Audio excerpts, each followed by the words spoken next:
ನಾನೇನೋ ಸಂಧಾನ ಹೊರಟಿದ್ದೀನಿ ಅನ್ನೋ ಪ್ರತಿಕ್ರಿಯೆ ಬಂದಿದೆ. ಅದು ದೊಡ್ಡ ತಪ್ಪು. ನಾವು ಅದ ತರ ಎಂತೂ ಯೋಚನೆ ಮಾಡಿಲ್ಲ. ಆದ್ರೆ ನಾವು ಯಾರಿಗೂ ಕೆಟ್ಟದ್ದು ಬಯಸೋದಿಲ್ಲ, ಅಷ್ಟಂತೂ ನಿಜ. ನಾವು ಸರ್ಕಾರ ಕಾನೂನು ಏನಾಗುತ್ತೆ ಅದಕ್ಕೆ ನಾವು ಭದ್ರಾಗಿರ್ತೀವಿ. ನಮ್ಮ ಮಗನಿಗೆ ನ್ಯಾಯ ಸಿಗಬೇಕು. ನಾವು ನಂದು ಎಷ್ಟು ಕಿಚ್ಚಾಡಿದಾನೆ, ನೋವಾಡಿದಾನೆ, ಅದನ್ನು ಕರಳು ನಮ್ಗೆ ಕಿತ್ತು ಬರ್ತಾ ಇದೆ. ಆ ಒಂದು ದೃಷ್ಟಿಯಲ್ಲಿ ನಾವು ಎಲ್ಲರಿಗೂ ನಿಮ್ಗೆಲ್ಲರಿಗೂ ಮನವಿ ಮಾಡ್ಕೊಳ್ಳೋದಂದ್ರೆ ಆ ರೀತಿ ಸುದ್ದಿಗಳನ್ನು ಹಬ್ಬಿಸ್ಬಿಡ್ರಿ. ನಾವು ನಿಜವಾಗ್ಲೂ ಬಹಳ ನೊಂದ್ಕೊಂಡಿದ್ದೀವಿ. ನಮ್ಮ ಮನೆತನ ಕೊಲ್ಯಾಪ್ಸ್ ಆಗಿದೆ.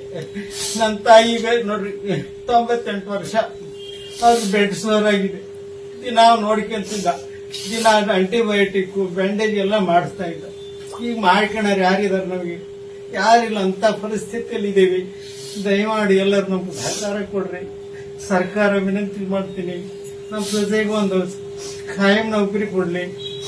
ತಪ್ಪಿತಸ್ಥರು ಯಾರಂತ ನಮಗ್ ಗೊತ್ತಿಲ್ಲ. ನಾವ್ ಯಾರ ಬಗ್ಗೆ ಪ್ರಶ್ನೆ ಮಾಡಲ್ಲ.